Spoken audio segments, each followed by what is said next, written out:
오늘 저에게 주시는 하나님의 말씀은 요한복음 3장 27절에서 29절까지 말씀입니다. 요한이 대답하여 이르되 만일 하늘에서 주신 바 아니면 사람이 아무것도 받을 수 없느니라. 내가 말한 바 나는 그리스도가 아니요 그의 앞에 보내심을 받은 자라고 한 것을 증언할 자가 너희니라. 신부를 취하는 자는 신랑이나 서서 신랑의 음성을 듣는 친구가 크게 기뻐하나니 나는 이러한 기쁨으로 충만하였노라. 아멘. 하나님의 말씀입니다. 할렐루야. 하나님은 우리에게 말씀하시는 분이십니다. 그리고 우리와 함께 대화하기를 원하십니다.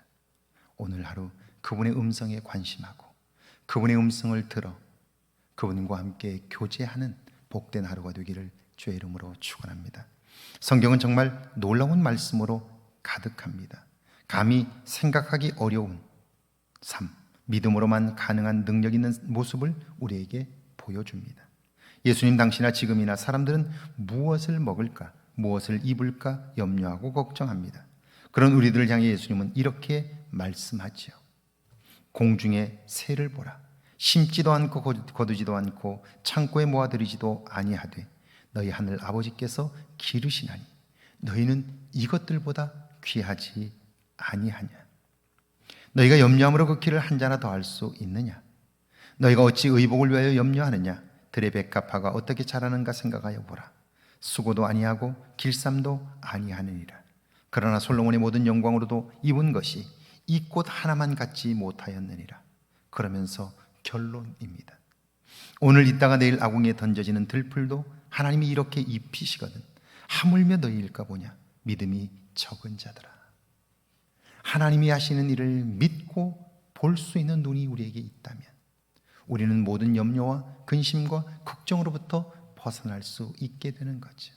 왜냐하면 하나님은 당신이 창조하신 이 세상의 만물들이 놀랍게 변화하며 스스로 생존해가는 것을 우리가 보고 깨닫게 될 때 이름 없는 꽃도 입히시고 자라게 하시는 분이 하나님이신데 하물며 사랑하시는 나를 위하여 하나님은 좋은 것을 아끼지 않겠느냐.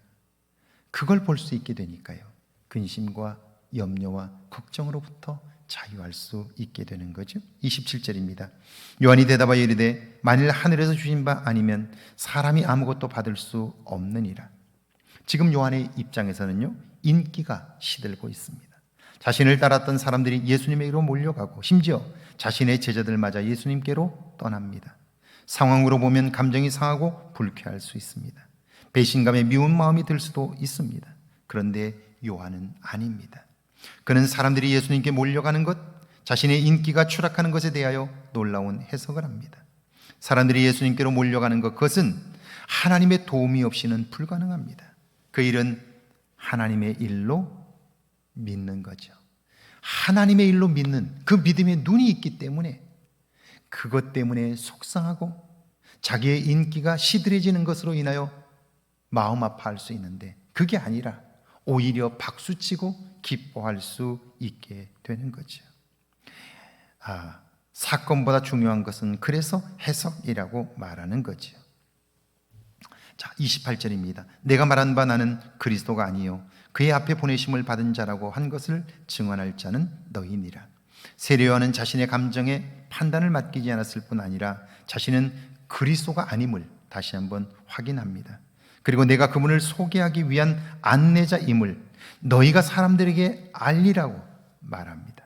한마디로 말하면 나는 그분을 안내하는 이정표에 불과하니 사람들이 모두 그분에게로 가는 것이 내게는 기쁨이라는 거예요.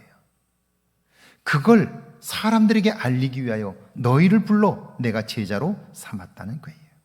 요한은 정확히 자신의 역할과 존재를 알고 있었습니다.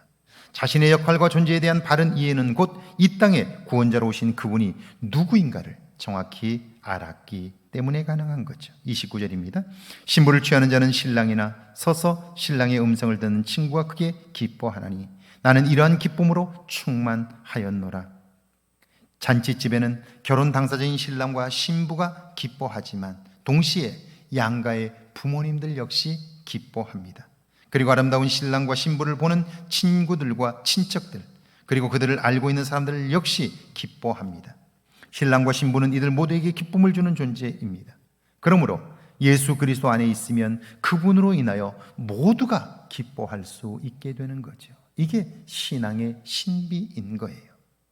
우리가 그리스도 예수 안에서 함께 교제해야 하는 이유는 나의 한계를 가진 눈으로 보면 내 삶의 문제 때문에 너무 힘들어요. 그런데 그 문제를 함께 나누고 함께 그리스도 안에서 그 문제를 보게 되면 그 문제는 오히려 나를 성장시키고 하나님의 축복을 불러오는 통로가 된다는 사실을 알게 되고요. 그때 우리는 함께 기뻐할 수 있게 되는 거죠. 그리스도 예수 안에서 이런 믿음의 눈이 열려지기를 주의 이름으로 축원합니다. 함께 기도합니다. 어떤 사건을 만났을 때 반응하는 태도를 점검하게 해달라고요. 내 주변의 사람들에게 예수님으로 인한 기쁨을 전하게 해달라고요. 함께 기도합니다. 하나님 아버지, 은혜와 사랑을 감사합니다.